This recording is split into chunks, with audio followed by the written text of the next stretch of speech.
श्री स्वामी समर्थ सगळ्यांना. कशा आहात मैत्रिणींनो? आशा व्यक्त करते छानच असाल. तर अधिक महिन्यातील एकादशी, जसं की सकाळी आपण अधिक महिन्यातील पौर्णिमा हा व्हिडिओ केला, तसाच उद्या आहे अधिक महिन्यातील एकादशी. आणि एकादशीला आपल्या हिंदू धर्मामध्ये अनन्यसाधारण असे महत्त्व आहे. जे कोणी एकादशीला उपवास करते त्याला वैकुंठाची प्राप्ती होते, म्हणजे स्वर्ग प्राप्ती होते असं देखील म्हटले जातं. त्याच पद्धतीने एकादशीला जो कोणी उपवास करेल आणि भगवंताच्या सेवेमध्ये रममाण होईल त्याला त्याची जी काही पापे असतील या जन्मीची पूर्वजन्मीची ती धुतली जातात असं देखील म्हटलं जातं. पण प्रत्येकालाच एकादशी धरणे हे आजकाल शक्य होत नाहीये. अशा लोकांनी लक्षात घ्या की एकादशीला सेवा कराव्यात आणि एकादशीला भात खाऊ नये. या दोन गोष्टी जरी तुम्ही पाळल्यात आणि तिसरी गोष्ट एकादशीला मांसाहार करू नये, या तीन गोष्टी कटाक्षाने पाळा. तुम्हाला खूप जास्त तुमच्या आयुष्यामध्ये फरक दिसेल. कारण बऱ्याच ठिकाणी ना फक्त वार पाळले जातात की आम्ही गुरुवारी नॉनव्हेज खात नाही, आम्ही सोमवारी खात नाही. पण लक्षात घ्या, एकादशी सुद्धा अशी तिथी आहे ज्या दिवशी मांसाहार केला तर आपल्याला खूप जास्त कळत न कळत पाप लागतं आणि आपण त्या पापाचे भागीदार देखील होतो. म्हणूनच एकादशीला मांसाहार उद्या चुकूनही करू नका. दुसरी गोष्ट म्हणजे उद्या भात खाऊ नका, म्हणजे तांदूळ वर्ज्य आहे, तो भात आपल्याला खायचा नाहीये. आता उद्या करण्याच्या सेवा बघूया. एकादशी आणि अधिक महिना हा भगवान विष्णूंना समर्पित आहे. उद्या आपल्याला भगवान विष्णूंच्या मूर्तीवर सगळ्यात आधी अभिषेक करायचा आहे. अभिषेक केल्यानंतर फूल, म्हणजे पिवळे फूल असेल, नैवेद्य असेल, हे सर्व दाखवून घ्यायचे आहे आणि विष्णू सहस्त्रनामाचे पठण करायचे आहे. तुम्हाला मी आज थोडक्यात सांगते की विष्णू सहस्त्रनाम जर आपण दररोज म्हटलो तर त्याचा फायदा काय होतो. एकादशीचे अवचित्त साधून आणि अधिक महिन्याचे औचित्य साधून जर आपण रोज एक विष्णू सहस्त्रनामाचा पाठ केला तर आपल्या आयुष्यामध्ये आमूलाग्र बदल घडतात. ते कोणते बदल आहेत तर बघा, सगळेजण लक्ष्मी प्राप्तीसाठी फक्त माता लक्ष्मीची सेवा करतात. माता लक्ष्मीची सेवा केल्यावर आपल्याला धनप्राप्ती होते सुद्धा. मात्र लक्ष्मी ही चंचला देवी म्हणून देखील, म्हणजे लक्ष्मीचं नावच आहे चंचला देवी, आणि म्हणूनच लक्ष्मी आपल्याला 4 महिने वर्षभर आपल्याकडे आल्यासारखी वाटते.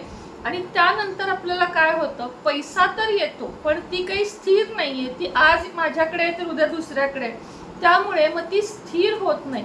आणि ती स्थिर करण्यासाठी जर कोणती सेवा असेल, स्थिर लक्ष्मी करण्यासाठी जर कोणती सेवा असेल तर ती भगवान विष्णूंची सेवा आहे.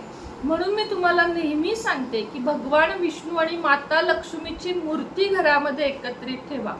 त्या मूर्तीवर दररोज जर दक्षिणावर्ती शंखामध्ये पाणी घेऊन तुम्ही अभिषेक कराल आणि फक्त ओम नमो भगवते वासुदेवाय या मंत्राचा जप कराल तर तुम्हाला लक्षात येईल की तुमच्या जीवनामध्ये आर्थिक अडचणी किती दूर होत आहेत. हे झालं भगवान विष्णूंच्या दररोजच्या पूजेबद्दल. आता उद्या काय करायचं आहे, विष्णू सहस्त्रनामाचे पठण करायचे आहे. कसं आहे, मी सांगू शकते तुम्हाला की 3 वेळा करा, 5 वेळा करा, 11 वेळा करा, पण विष्णू सहस्त्रनाम पठण करायला तसा वेळ लागतो की त्यामुळं आपण ती स्किप करू शकतो सेवा, की नाही आता कंटाळा आला.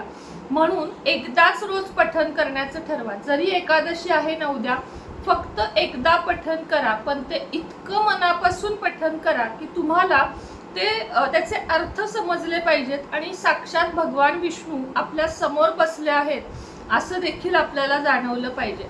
विष्णू सहस्त्रनामांमध्ये भगवान विष्णूंची 1000 नामावली आहे. आता विष्णू सहस्त्र नामावली वेगळी आहे आणि विष्णू सहस्त्रनाम स्तोत्र वेगळं आहे. विष्णू सहस्त्रनाम वाचताना आपल्याला काही गोष्टींचे लक्षात ठेवायचे आहे, जसं की तुपाचा दिवा लावायचा आहे, समई लावायची आहे, उदबत्ती धूपदीप लावायचा आहे. भगवान विष्णूंचं जे काही तुमच्याकडे फोटो असेल, मूर्ती असेल, त्याला अभिषेक करून त्याला हळद आणि केशर मिश्रित टिळा लावून घ्यायचा आहे या बोटांनी, आणि त्याच बोटांनी आपल्या पण इथे टिळा लावून घ्यायचा आहे. देवघरामध्ये उद्या पिवळे वस्त्र घालायचे आहे. पिवळ्या रंगाच्या मिठाईचा नैवेद्य देखील दाखवायचा आहे, जसं की बेसनाचे लाडू असतील किंवा बुंदीचा लाडू असेल. पिवळ्या कोणताही नैवेद्य, घरगुती बेसन लाडू केले तरीही चालेल आणि काही नाही तर तुम्ही केळाचा नैवेद्य सुद्धा दाखवू शकता किंवा केशर दूध असतं ना त्याचा नैवेद्य दाखवू शकता. तसं तर एकादशीला उपवास असतो म्हणून भगवान विष्णूंना केळाचा नैवेद्य दाखवलेला जास्त चांगलं, किंवा केशर दुधाचा नैवेद्य आपल्याला दाखवायचा आहे. सकाळी एकदा आणि संध्याकाळी एकदा उद्या विष्णू सहस्त्रनामाचे पठण करा आणि उद्यापासून नित्य नियमाने विष्णू सहस्त्रनामाचे पठण करा. काही जणांना विष्णू सहस्त्रनाम वाचताना जर अडचण येत असेल तर अशा वेळेस यूट्यूबला लावून द्या आणि ते करत करत काम नका करू. तेव्हा तुम्ही देवासमोर बसा आणि त्याच्यासोबत पुस्तक उघडून उच्चार करायला शिका. विष्णू सहस्त्रनाम वाटतं इतकं अवघडही नाहीये आणि खूप सोपंही नाहीये. चुकीचे उच्चार आपल्याला फळ देत नाहीत म्हणून जास्तीत जास्त उच्चारांवर भर देण्याचा प्रयत्न करावा. विष्णू सहस्त्रनामाने तुमच्या आर्थिक अडचणी, मानसिक अडचणी, संकट असतील, घरावर कुठली इडापिडा असेल किंवा तुमच्या अवतीभोवती तुम्हाला ज्या काही अडचणी वाटत असतील की ही अडचण माझी सुटू दे, या गोष्टीसाठी संकल्पयुक्त विष्णू सहस्त्रनाम वाचावे. ते कसे तर उद्याचे तुम्हाला चांगला मुहूर्त आहे एकादशी. उद्या सकाळची एक वेळ निश्चित करावी किंवा संध्याकाळची एक वेळ निश्चित करावी आणि त्यानंतर हातामध्ये पाणी, अक्षता, पिवळे फूल घ्यावे. आपले नाव, गोत्र माहीत नसेल तर काश्यप, ठिकाण, गाव, शहर, वेळ आणि कशासाठी करत आहात हे मनोमन म्हणावे आणि पाणी सोडावे. हे पाणी नंतर झाडाला घालावे. तुपाचा दिवा लावावा आणि एक वेळा विष्णू सहस्त्रनाम वाचावे. असे तुम्ही 5 विष्णू सहस्त्रनामाचे पाठ करीन म्हणजे 5 दिवसाचे 5, 11, 21, 51, 108 अशा पद्धतीनं विष्णू सहस्त्रनामाचं पठण करू शकता. तसं तर विष्णू सहस्त्रनाम हे नित्य सेवेमध्ये जर तुम्ही घेतलत ना तर तुम्हाला साधारण 3 महिने ते 6 महिने या कालावधीमध्ये भरपूर सारा फरक तुमच्या आयुष्यात बघायला मिळेल की नोकरीमध्ये प्रगती होत आहे, बिझनेसमध्ये वाढ होत आहे, प्रमोशन मिळत आहे, अडकलेले पैसे मिळत आहेत, कर्जातून आपण ऋणमुक्त होण्याचे मार्ग सापडत आहेत. असं नाही की आज वाचलं की उद्या, असं नाही. किमान त्याला सलगता पाहिजे आणि 1 वर्ष जर तुम्ही सलग, एक पिरियडचे दिवस सोडून द्या, पण 1 वर्ष जर सलग तुम्ही विष्णू सहस्त्रनाम पठण केले तर तुम्ही मला स्वतः सांगाल की ताई तुम्ही सांगितलं आणि आम्ही त्या पद्धतीनं सेवा केली आणि आम्हाला असा रिझल्ट आला. आता संकल्पयुक्त सेवा म्हटलं की काही अटी येतात किंवा काही नियम येतात. जर तुम्ही 5 विष्णू सहस्त्रनाम सुरुवातीला करा, अवघड वाटणार नाही तुम्हाला. 5 करा, मग 11, हळूहळू 21, मग 51. पण कसं आहे, जे आपण संसारिक व्यक्ती आहोत, जे आता माझा नाही आहे प्रश्न तो, पण जे संसारिक व्यक्ती आहोत त्यांना ब्रह्मचर्याचं पालन करणं शक्य होत नाही. म्हणून 5च दिवसाचं करा, संकल्पयुक्त 5च दिवसाचं करा. त्या 5 दिवसामध्ये मांसाहार करायचा नाही, घरातल्या पण कोणी नाही, ब्रह्मचर्य पाळायचे आणि परान्न पूर्णपणे टाळायचे. शक्य असेल कांदा लसूण टाळायचा, अन्यथा नाहीतरी चालेल. पिवळ्या रंगाच्याच वस्तूचा नैवेद्य दाखवायचा आणि विष्णू सहस्त्रनामाचे 5 दिवस संकल्पयुक्त पठण करायचे. संकल्प सोडताना सेम विधी की पाणी घ्यायचं, अक्षत घ्यायचं, फूल घ्यायचं, संकल्प सोडायचा की माझ्याकडून सेवा पूर्ण झाली आणि भगवान विष्णूंना प्रार्थना करायची. आणि मग 5व्या दिवसानंतर संकल्पयुक्त जेव्हा आपण सेवा सुरू करतो तेव्हा मग ब्रह्मचर्य वगैरे हे नियम नाहीत, पण तुम्ही मांसाहार करायचा नाही हे मात्र निश्चित आहे. 21, 51, 108 तुम्ही मनामध्ये तो आकडा धरा आणि फक्त मांसाहार, पुढच्या अटी काय आहेत तर फक्त मांसाहार पूर्णपणे वर्ज्य करायचा आहे. 51, 21 दिवस, 108 दिवस जे काही असेल ते. म्हणून 5नी सुरुवात करा. 5, 5, 5 असं करत जरी संख्या वाढवली तरीही चालेल.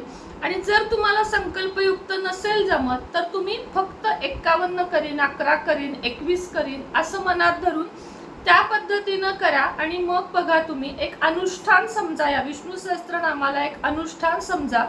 खाली मांडी घालून बसता येत नसेल, खुर्ची घ्या, खुर्चीवर बसा. कुठल्याही देवानं असं सांगितलं नाहीये की जोर जबरदस्ती करूनच सेवा करा. फक्त काही सात्विकतेचे नियम आहेत ते मात्र पाळावे लागतील, जसं की मांसाहार आणि ब्रह्मचर्य. ते पण कशाला, संकल्पयुक्त सेवेला. आणि संकल्पयुक्त नसेल, आता मी जेवढ्या वेळा जमेल तेवढ्या वेळा विष्णू सहस्त्रनाम वाचते किंवा ऐकते. त्यामुळे मला कोणत्याही अटी नाही आहेत. मांसाहार अर्थात मी करत नाही. ब्रह्मचर्याचा माझ्याकडे आता प्रश्नच नाही, म्हणजे मी ब्रह्मचारिणीच झाल्यासारखं आहे. त्यामुळे माझ्यासाठी हे दोन्ही प्रश्न उद्भवत नाहीत. पण आपण ज्या सांसारिक स्त्रिया आहोत बाकी, त्यांच्यासाठी मी हे सांगते.